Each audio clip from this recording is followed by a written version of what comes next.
Hello, everyone. Good morning. My name is Rumaiza Fatima. I secured All India rank 185 in the Civil Service Examination 2019, and currently I am an Assistant Commissioner of Income Tax, um, undergoing training right now. And today I would like to present a few details about the Economic Survey of India 2020-21. So, with this really short session, I would just like to give all the aspirants a brief idea about how the Economic Survey of India is useful as far as civil service aspirants are concerned, and how aspirants should read the survey, how they can make notes, and I'll end the session with a few highlights about the most recent economic survey which came out around 2 weeks ago. So let's start off.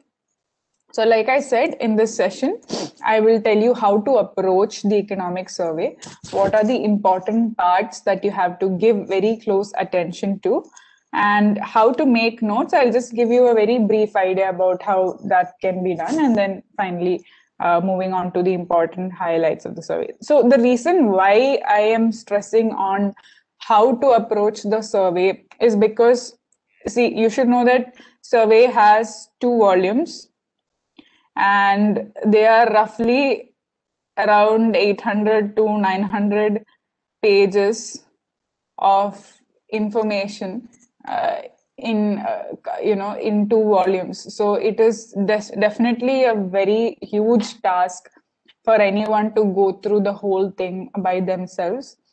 So, and I would like to reiterate the fact that not everybody or all aspirants do not have to read the original document from cover to cover. That is not needed. Definitely, you can glance through it and look for the important portions. But if you are able to attend classes at various institutes, or if you can avail of free resources, free notes that have already been made in by various institutes online, then that would be the best way to go forward. But the document by itself, like as a lover of economics, the document for me is not so much of a task to read, and I really enjoy reading the whole thing. So definitely, if you are interested, you should go check it out. Specifically, if your optional is economics, then you definitely have to read it. So apart from that, for all the other aspirants, just glancing through the important parts and referring to notes will do the job for you. All right. So, to give you a very brief idea about what the survey is, what is the Economic Survey? It is a yearly record brought by the Department of Economic Affairs, Ministry of Finance. It covers different parts of the Indian economy in a far-reaching point of interest. It audits the improvement in the Indian economy over the past 1 year and and condenses the significant advancement programs. It also features the approach activities of the legislature and possibilities of the economy in the short term to the medium term. So not only does it give you a condensed idea about what has happened in the previous year, it also gives various new policy suggestions that the government can implement. For example, I remember in 2017, when the CEA is the Chief Economic Advisor, and they are the person who brings out the document in the first place. When the CA was Arvind Subramaniam, he had specifically spoken about UBI. I hope you've heard of the term UBI. Even at least tangentially you've heard of it. So UBI is Universal Basic Income. So and that year, the survey had recommended for implementing UBI in India, saying it was one of the most quickest and easiest way of poverty eradication. Definitely, this was picked up by a lot of states, including several political parties and things like Nyay, which is a very famous election, and Kalia scheme, which is followed by Odisha government. There is also the PM PM Kisan Nidhi scheme. So all these policies were implemented after this particular recommendation given in the economic survey. So likewise, the survey will be ahead of all the major economic improvements that is happening around the world. They will look for very good policy that has been implemented in several parts of the world, and they'll start, recommending and try and give a model of how it will work out when you put it in the Indian context. Okay, so let's, as I said earlier, there are two volumes. There it comprises of future figures and spotlight on explicit issues, which is around 353 pages this year. And then volume 2 examines the financial conditions of the past year. So volume 2 is very data heavy, and it has a lot of facts and figures concerning the previous year, and they will, like, every sector of the economy will be covered, and year after year the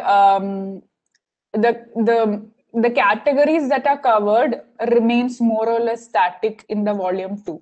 For example, volume 2 will have data about India's fiscal condition, monetary policy, what is the external sector doing right now, agriculture, exports, different industries such as iron and steel, shipping, infrastructure, logistics, how all of these industries are doing. They will give us exact numbers about all these places. So volume 2 is more or less static as far as what is covered is concerned.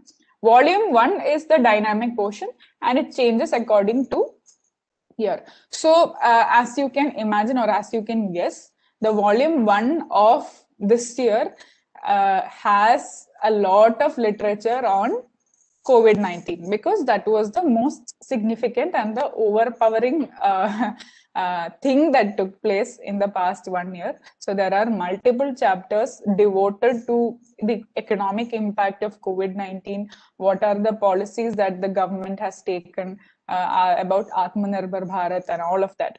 So definitely, like volume 1 has a lot of data on that. So we'll look at that in the upcoming slides. So next, one thing that I have to cover is to tell you aspirants exactly how the economic survey is asked in your UPSC examination. So you know that there is prelims and mains and the interview. So as far as in economic optional, like I had economics optional, my background was also in economics. So for me, it was definitely important in all three stages. But for any other aspirants, economic survey is definitely going to help you in your prelims and mains preparation. So at least 2 or 3 questions roughly can be, can be in a way directed back to the economic survey or some topics that are already mentioned there. So there are 2 approaches. Like you have to look at the survey in 2 particular frameworks. That is, once you have one time you have to look at it from a prelims point of view. Secondly, you have to look at it from how it could be asked in a mains point of view. So let's take a look at how direct questions were asked in 2017, and it was basically about trends. So what do you mean by trends in the economy? Like, when you say that over the past 5 years, how a particular economic indicator like GDP, national income, fiscal deficit, or let's say primary deficit, how these indicators have performed over the past 5 years. So economic survey definitely gives you a trend analysis on their own. There are so many graphs that are available in volume 2, specifically this year also, like how these indicators are doing. For example, we know that like last year, because of COVID-19, the economy is going through a contraction of the GDP. But for the previous 4 years, economy had been expanding in a, let's say, in a slow manner, but it was always on an increasing trend. So like the trend what they've mentioned is it has steadily increased in the last decade. Steadily increased in the last, again, for 10 years, we have to see what has actually happened to the fiscal deficit. So these kind of data you may not get directly from any other book or newspaper, because they are mostly limited to, like, say, data about that one particular year, right? But in the economic survey is where you get trend analysis from the past 5 years or 10 years. So this question can be seen as such an example where they are asking, trend analysis from from volume 2 of the economic survey. So which of the following has occurred in India after its liberalization of economic policies? This again, like, it has increased. And see, there is another landmine going on here, and I'm not going into that details. Specifically, the usage of specific terminology by UPSC. This is something you have to figure out when you are doing more and more prelims questions. For example, words like steadily increased or increased enormously. These are all words you have to be very careful about. All right. People might be taken aback thinking, okay, has it increased? I mean, India's forex reserves may have increased, but has it increased enormously? So that is a kind of word which will put doubt in the minds of aspirants. So once you do multiple questions, you will get a hang of it. But so this is basically how UPSC can ask questions in the prelims part from the survey, and I just wanted to show you how that works. Moving on to mains, there are a lot of areas that are covered in volume 2. Like I said, budgeting, economy, infrastructure, and investment. So questions on jobless growth, informal employment, subsidies, demographic dividend can be traced back to survey of last 2 to 3 years. So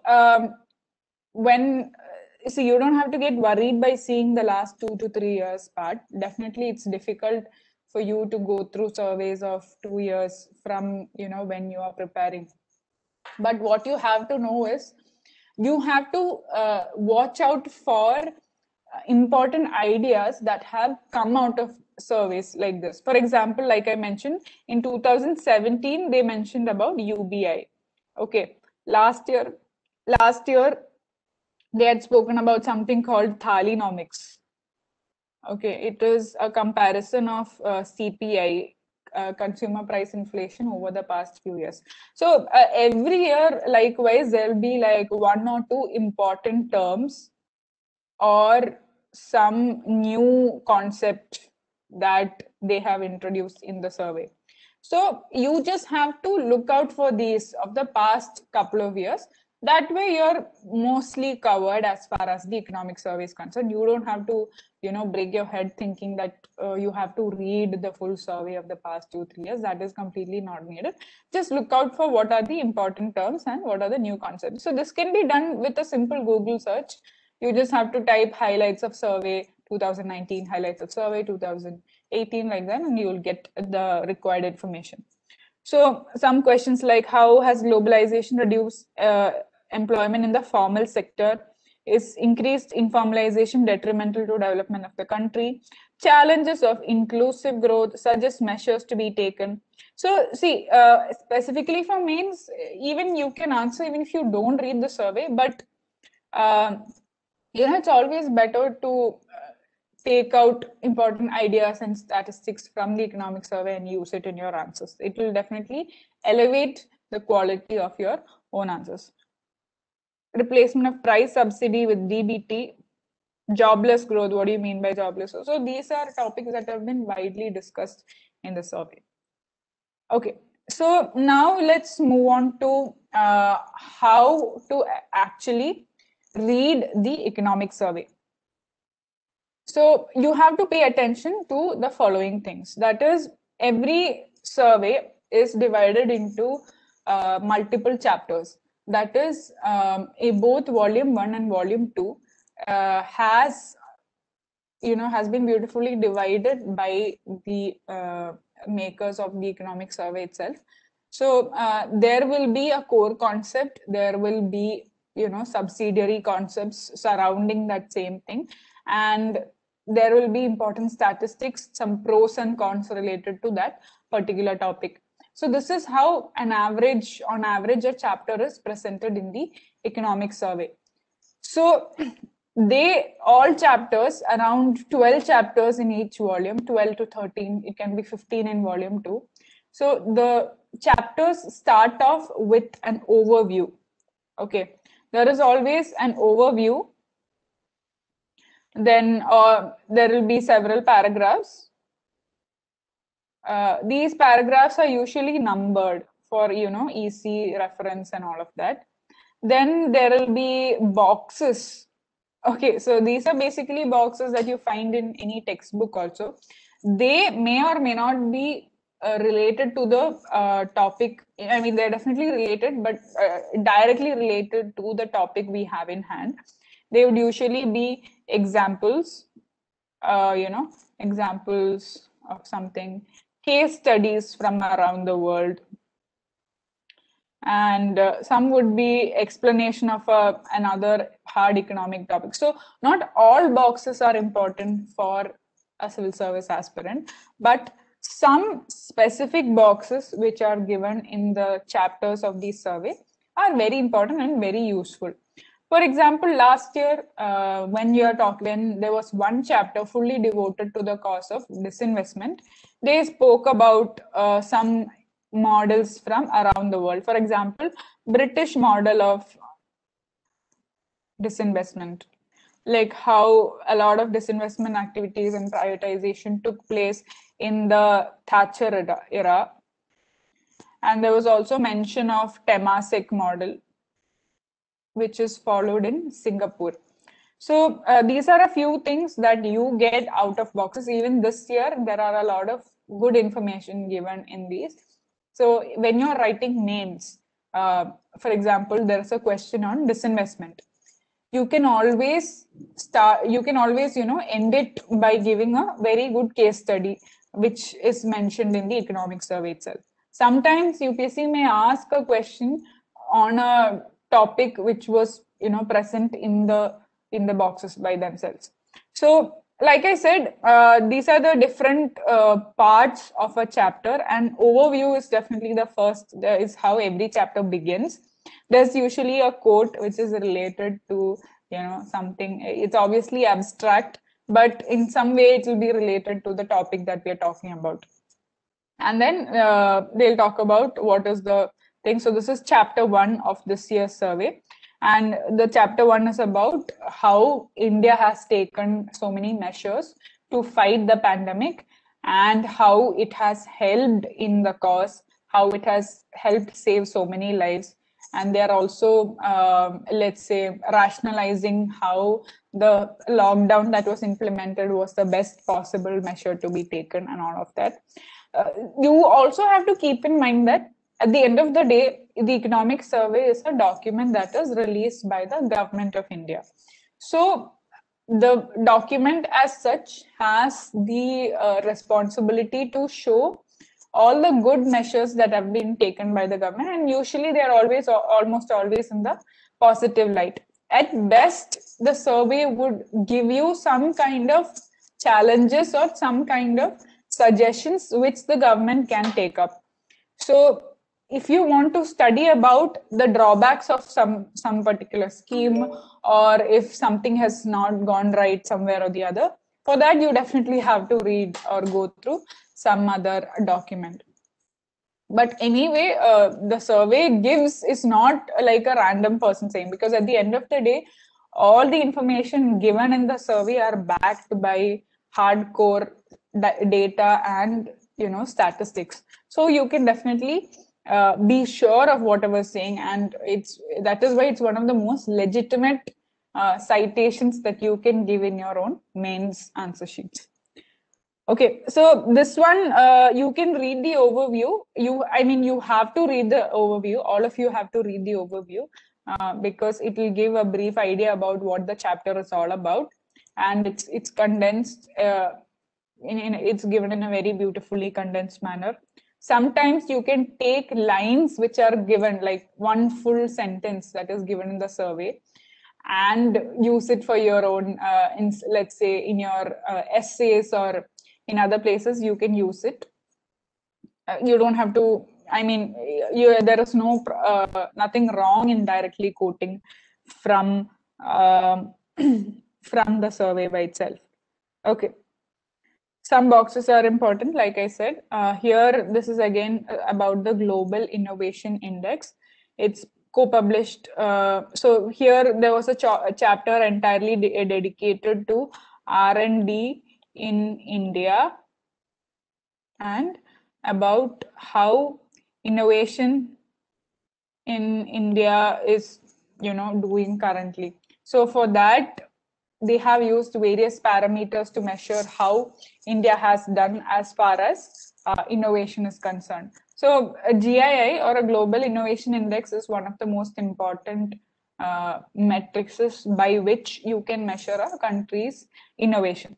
So here they are just giving a brief idea about that. So in fact, this box is important for prelims also, because for prelims now people ask about various indexes, who publishes what, etc. So this is one of the most important indexes that are studied by aspirants every year. All right. Then finally, chapter at a glance. So this is again a good thing which is done by the economic survey and makes our lives easier. So chapter at a glance, like the name suggests, gives you a brief idea about what are the important aspects mentioned in the chapter. They'll also give some statistics, but definitely it's not a replacement to reading the whole chapter, but still it will give you a lot of data, and if you're running short of time, you can make do by reading the overview and the chapter at a glance. Okay. And then paying attention to some of the boxes. If you do these three meticulously, then your survey is more or less, done. Okay. Now, let's move on to note making and how you can make notes for the survey. So these are just some suggestions that I have. So note making is not compulsory as far as all the aspirants are concerned, because there are a lot of ready-made notes available for free on the internet. For example, PIB. PIB has given a list of highlights of the survey. Then important, like some institutes like Vision IAS and Drishti, IAS, and some other places also have free documents condensing the economic survey. So if you are comfortable like me to depend on other people's notes, that is the best possible way, because you save a lot of time for making notes on your own. So if you can do that, it's best to depend on either of these. Okay, all these are good. In fact, most of the institutes themselves will make from the PIB document. So PIB is the kind of like the mother document for all the other institutes that make notes on the economic survey. So best would be to use the PIB website. They have a press release giving the highlights of survey every year. So you can go for this. All right, so that is done. So in fact, you can use this as your primary document. And when you're glancing through the survey yourself, you can see that there are a lot of topics being discussed, and there'll be a lot of topics which you had not even heard of. For example, I learned a lot of new words by reading the survey this year, despite being, despite already being in service and already having had a economic option. So there's always definitely something new for everyone to learn. For example, this year they spoke about what do you mean by regulatory forbearance. So this is a new topic for me. I mean, once I read about it, I got an idea. But the term as such is something that is completely new. So there was an entire chapter dedicated to the problem of regulatory forbearance. So I'll tell you briefly about it once we move on to the next slide. Then avoid useless information and loads of data if you want to score well in the exam. So this is another important issue that you as an aspirant is going to face. That is, like I said, the document is around 800 pages.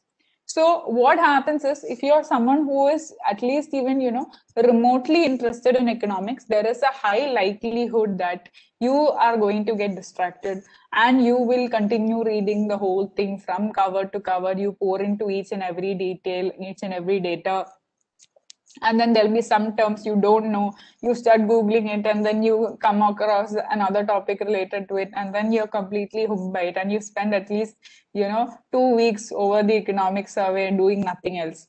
So that is a big mistake that you have to avoid. So there is a very high chance that you will get distracted and read unnecessary stuff and try make notes out of unnecessary things. This will not help you in the exam. So I'll tell you what happens. Okay. So for example, we saw a question, right, in GS3, specifically for mains, like nature of economic growth in India is a jobless growth. Do you agree with this view? Or some question like inclusive growth, like look at this question.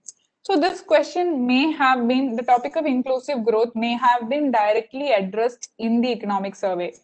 But what happens is that when you are writing a question for your GS, that is GS3, you have to understand that this is not an economics optional. This is not for your economics PhD or for your economics degree. Rather, this is a general science paper, right? Sorry, general studies paper, right? So, and for the civil service exam. So here, your answer cannot be unidimensional. Rather, it should have dimensions from social, political, then what else? Geographical perspective, apart from economic perspective. Okay, economics is one element, so you should understand that if you read too much into the survey, you will definitely have a lot of points. You will have, let's say, 10 points when you only need 3 or 4. So what happens is, at the actual exam, at the civil service mains exam, you will end up writing all the 10 points that you got from the survey in your GS3 question paper. So for the purpose of getting marks, this is not good. Like, you are likely to end up getting very low marks compared to the other papers, purely because of the fact that your answers are not multi-dimensional.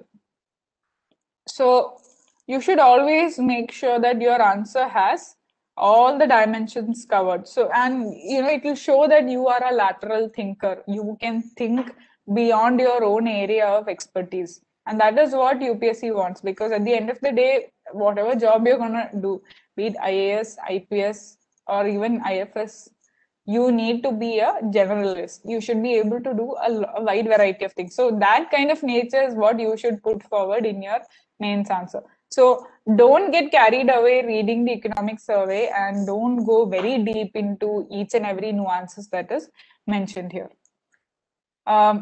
Moving on, pay heed to schemes and policies measured in the survey. So that is also something very important, and they are likely to be asked. For example, for not just for GS3, even for GS2.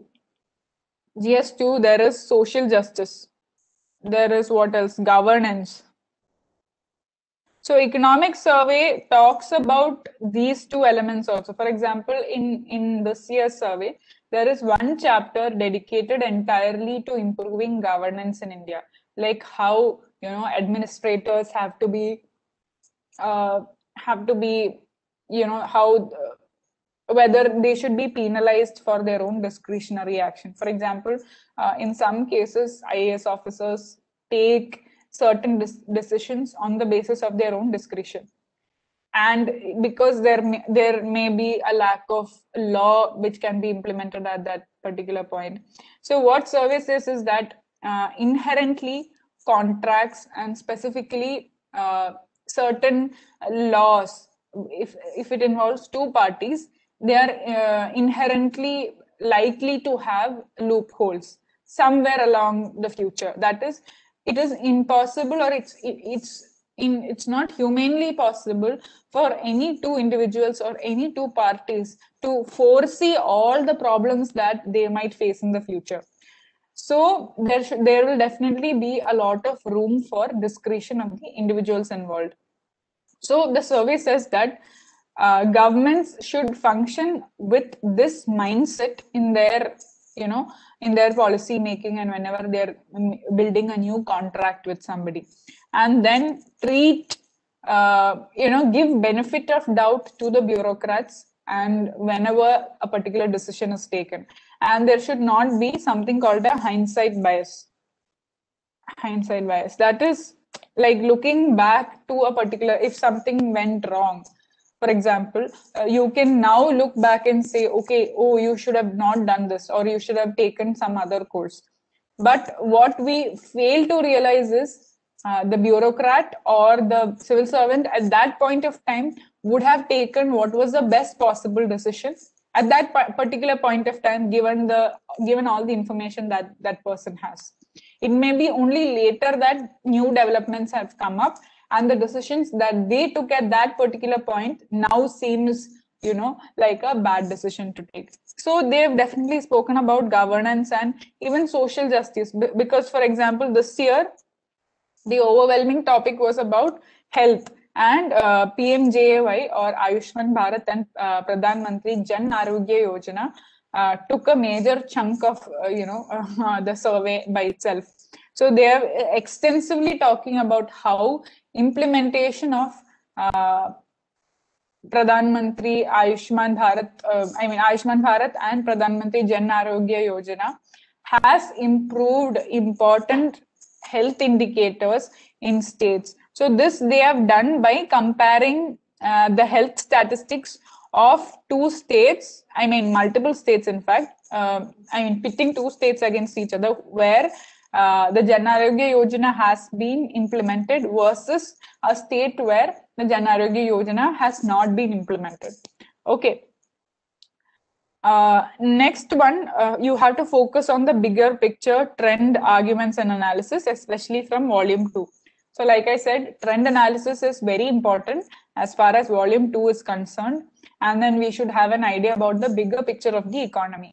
For example, when we are looking at, let's say, exports of India, you should have an idea about, or the external sector of India as such, you should have an idea about important things such as what is BOP status at the moment, what is the capital account balance, is it positive or negative, what about current account of India.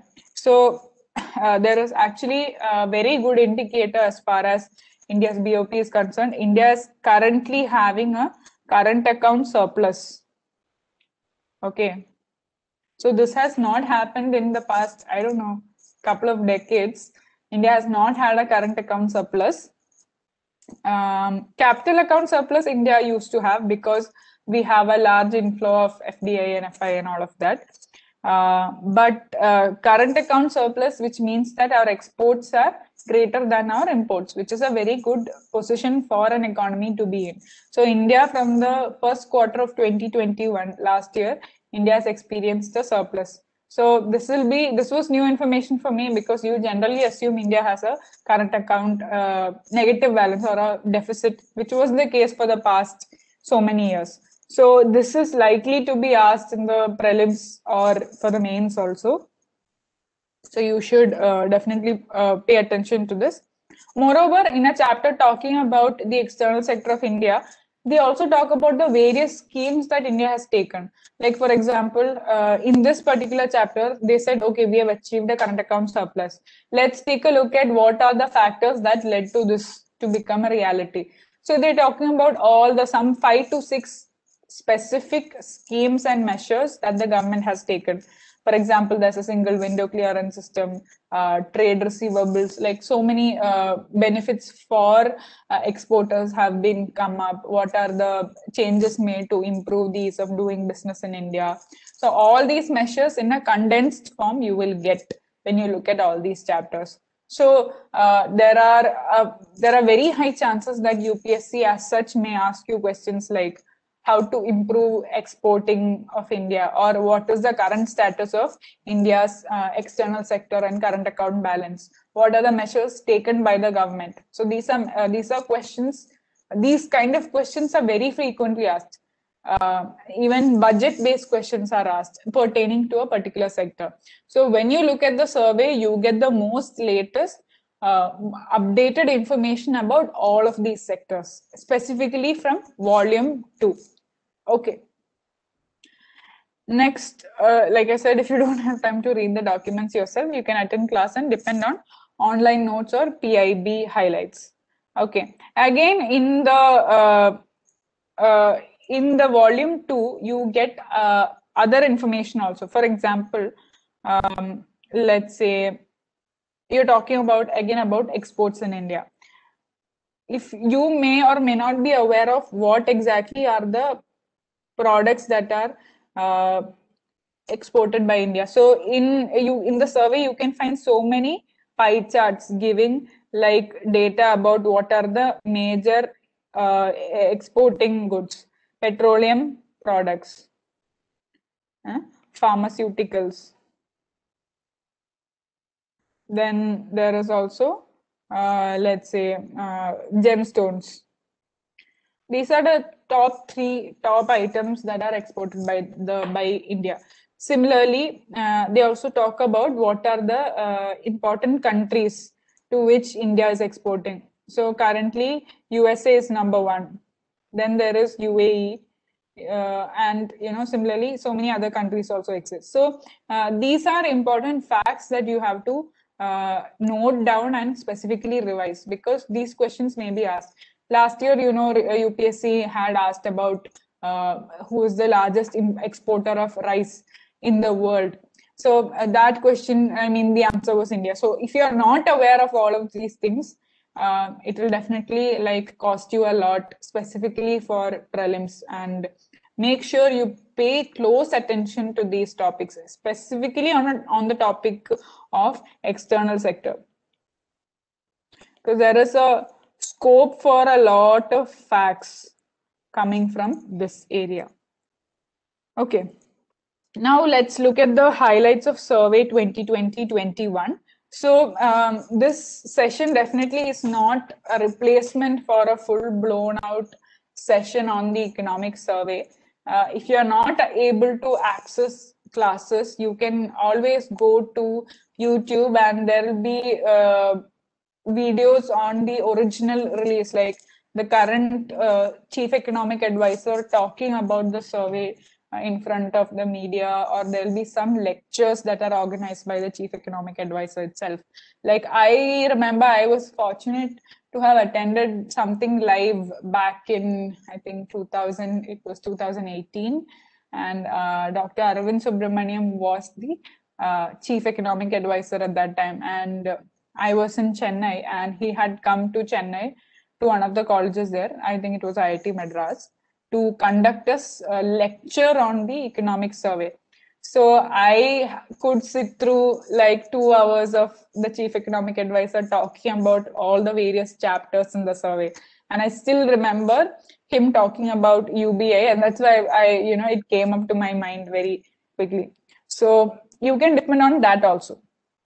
So let's take a look at the important highlights. So first of all, like I said, the survey volume 1 is overwhelmingly about COVID-19.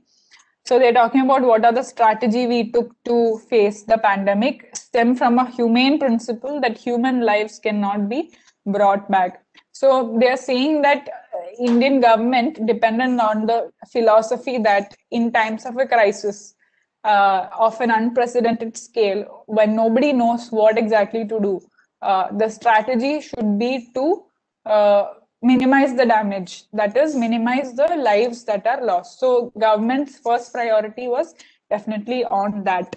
That is, GDP we can bring back, but human lives we cannot bring back. Definitely it's a very humane and very idealistic principle at that. GDP will recover from the temporary shock. India's response was derived from extensive research on epidemiology, and that specifically we looked into previous examples, which was the closest of which was the Spanish flu, which took place around 100 years ago. And then many key insights was there. Pandemic spreads faster in higher and denser population, and intensity of the lockdown definitely matters. So for a country which is as big as India and for a population which is of 1.3 billion, lockdown is definitely the way to go, especially as a first time measure. And I'm sure you would have heard of important terms like flatten the curve, right? Flattening the curve. This topic was discussed a lot among media circles, especially in the beginning of the lockdown, whereby we have to flatten the curve of infection so that once this, so that our healthcare system is not overwhelmed. System is not overwhelmed. Okay, so survey is specifically talking about flattening the curve, and a lot of other important terms are again mentioned in the survey. So these are things which will be very helpful for your essay, GS1, GS2, and definitely GS3, and even for ethics also. GS4 also definitely they're going to ask about COVID-19. So these chapters, I would recommend that all of you read. This is specifically chapter 1. All of you should read this chapter fully if possible, and because they are not very difficult for you to understand. They are all talking about things that you already know of, and it will give you a very good refresher of all the things you have read specifically in the early months of lockdown last year. 4-pillar strategy of India adopted: containment, fiscal, financial, and long-term structural reforms. So they are also talking about how India took a lot of measures in a step-by-step manner. We all remember that sometime in May and April and May, finance minister came up and introduced the Atmanirbhar Bharat scheme with a lot of allowances in the fiscal side and monetary side. Many schemes like which increased the moratorium for payment of loans. They extended the dates for filing of income tax returns. They introduced schemes like Vivad Se Vishwas, which will help reduce tax litigations, and so many other things, all of which were business friendly, and all of which were taking into consideration the fact that most businesses and individuals are going through a lot of crisis. So they also, a favorable monetary policy was taken up. So how RBI works, right? So RBI definitely wants to have an expansionary monetary policy because a market is down, there is a chance that a recession might take place. So definitely a monetary policy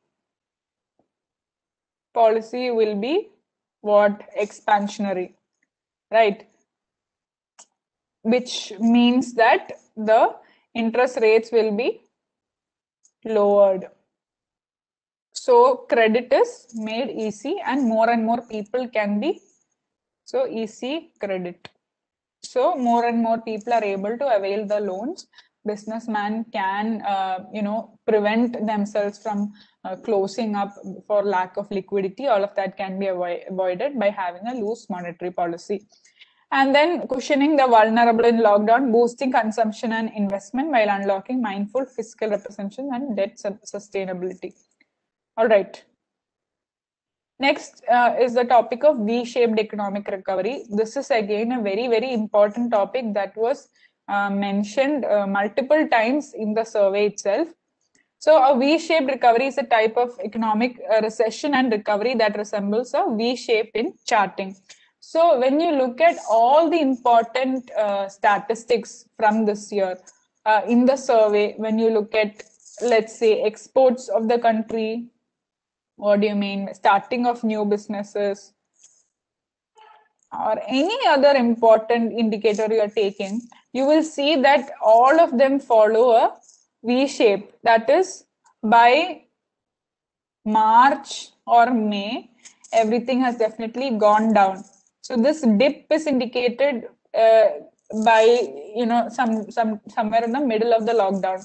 And once things started looking up, that is, people started getting back to normalcy, and also fueled by vaccination drive that is taking place now, things are again going up. So hence the V shape is forming. Got it. So this is again reflected in the economy fully. That is, our GDP growth is also moving in this direction. So this is what you mean by an economic recovery of the V shape. So it is characterized by quick and sustained recovery. So here, see, recoveries can be of multiple types. That is, it can be a U-shaped recovery also. This means that recovery is time consuming. That is, it is taking a lot of time. Or it can be like a slow slope that is again going up. Again, it shows that there is a lag in recovery.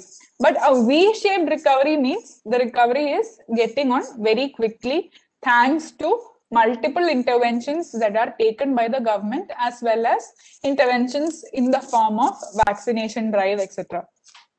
So again, the reasons they've given us, it is initiation of a mega vaccination drive. We know that India is currently doing one of the biggest vaccination drives in the whole world itself, and that we are also being one of the leading producers of pharma. We are also giving vaccines to other countries. It is due to resurgence in high frequency indicators such as power demand, rail freight, e-way bills, GST collection, steel consumption. So all of these have picked up. Fundamentals of the economy remain strong. And as gradual stadium lockdowns, along with support of Atmanirbhar Bharat mission, have placed the economy firmly. That is, timely interventions which was taken by the government, specifically in the Atmanirbhar Bharat mission, has put our economy into the path of recovery. If the government had not taken these measures, our economy would be doing very badly, because it is one of the most most important lessons of economy, like Keynesian economics. That is, if the economy is going through a slump, government expenditure should increase, and that will lead to a multiplier effect in the economy, thereby leading to increase in growth, or recovery of the economy. So the path significance, the path will entail a real GDP growth by 2.4% over the absolute level of 2019-20, implying that economy would take 2 years to reach and go past the pre-pandemic level. So now we know that economy is had experienced negative growth last year. However, for next 2021, next year, like the finance minister told in the budget, the economic GDP growth prediction is around 11%. So hopefully that takes place thanks to the V-shaped economic recovery. And then some other important indicators like FDI inflow is 14% higher as compared to first 7 months of 2019-20. FPI inflows recorded an all-time high of $9.8 billion. And again, this is the most very important indicator. India's forex reserves at an all-time high of 586 billion. So India has a huge reserve of foreign exchange right now. So we can safely say that we are at a good position, and it's one of the largest reserves in the world compared to other countries. I think currently India is around 4th or 5th in terms of foreign exchange reserve. It means that we will not run out of money to pay back our imports or something like that, which is something we faced back in 1991. In 1991, before the LPG reforms, India faced a forex crisis. That is, we did not have even like a few hundred, US foreign reserves to pay back our. I believe that we had enough forex reserves just to cover 1 week of exports. That's it. So that was how bad the situation was at that point of time. But thankfully, we are currently at a very good position. This is also because of the other fact I mentioned earlier on. That is, India is currently having a current account surplus. So that is also taking place. Yeah, like I said, it's mentioned here, along with robust capital inflows leading to a BOP surplus. Okay. Then some fiscal and social plus health indicators. I've only put a very few indicators here. There are way more important statistics that you as an aspirant has to be aware of and take care of. So make sure you read the PIB highlights given. They have covered all the important statistics from volume 2 also, and make sure you use that in your answers as well. Combined social expenditure as percentage of GDP has increased. India's rank in HDI, well, this is something not to be cheerful about. Our HDI has come down. I mean, our ranking has fallen, which is indicating that our HDI is getting bad. India's GNI per capita has increased, however. Life expectancy at birth improved from 69 to 69.7. So that is again a slight improvement. Now I'll just mention the important chapters, just a few of them. This is not exhaustive, but like I had mentioned earlier, this chapter on PMJAY is very important. It's not just important for economics, it is important for social justice also, social justice, society, okay, and even health. These questions can be asked in GS 1, 2, and 3. So make sure you study this chapter very well, talking about PMJAY. So this has definitely contributed to our V-shaped recovery as well. And then here they're talking about, they took West Bengal as a state that did not implement PMJAY vis-a-vis Bihar, Sikkim, and Assam, who implemented the JAY. And when you compare the indicators, for example, improvement in maternal mortality rate, infant mortality rate, or any other, important indicators, you see that these three states have done much better compared to West Bengal that did not implement the scheme. Next chapter is about inequality. So this is a chapter on inequality versus growth. So it is a lifelong debate that, India as a country is facing a lot of inequality.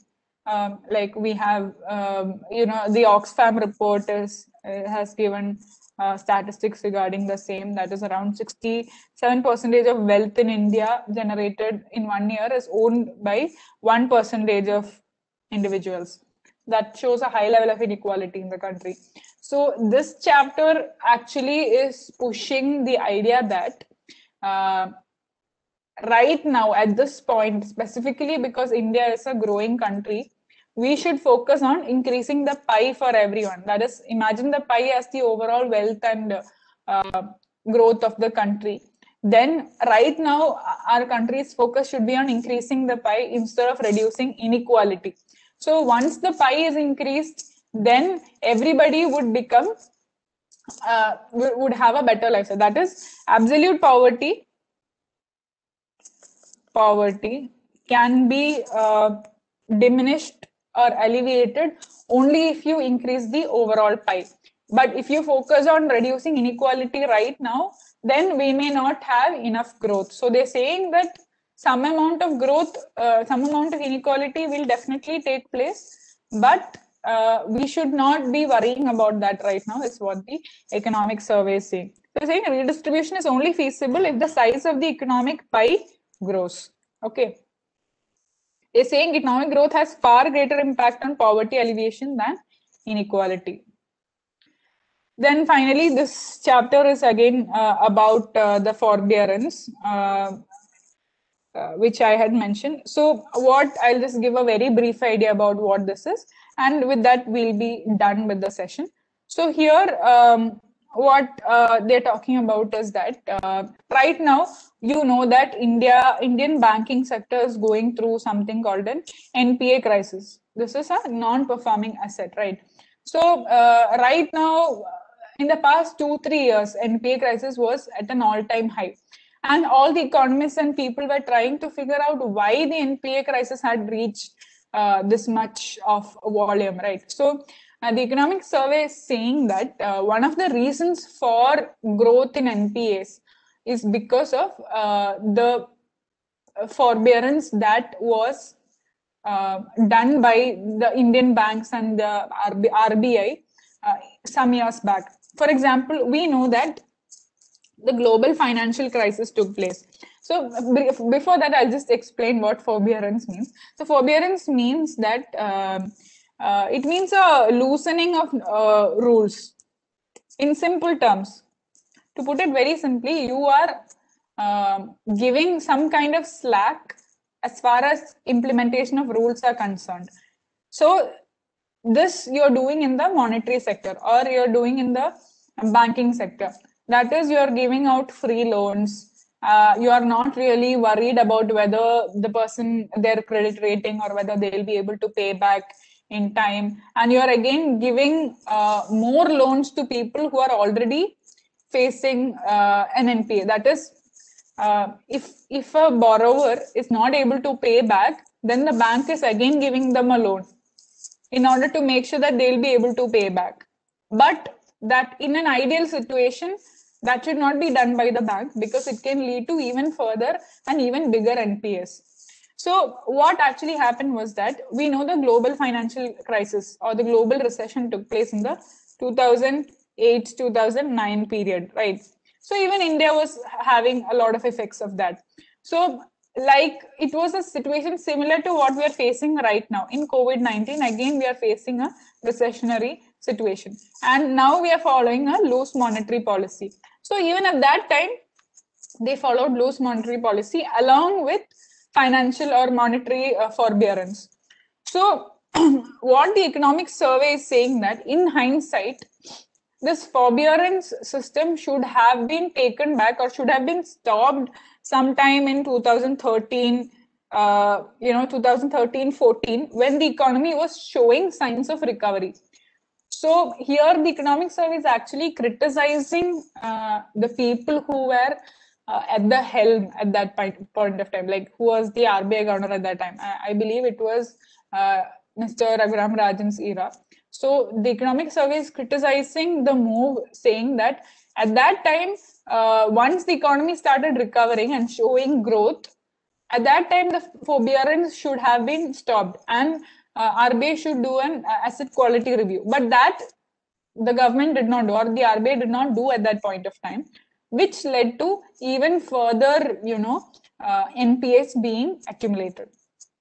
Okay, so here they're saying there's a specific term that they've mentioned, that is, it is kind of like an emergency medicine and not a staple diet. So it's an emergency medicine that should be discontinued at the first opportunity when the economy exhibits recovery.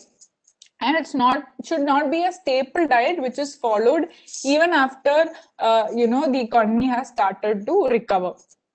So they say that an asset quality review must be done immediately after the forbearance is withdrawn. So the survey is also saying that in the future, like right now we are following a loose monetary policy and forbearance is also being taken place. So once the economy starts recovering after the pandemic, we should withdraw the forbearance and go back to following the rules strictly. And we should also do an asset quality review. So this is the brief about economic survey of this year. I believe I've covered the important themes that are mentioned specifically in volume 1. There are a lot more things that you have to cover, but given the time constraint, I believe I've been able to cover a few of those areas. So that's about it. I wish all the aspirants good luck for their exams, and that you study the survey and economics in the best possible way. Thank you.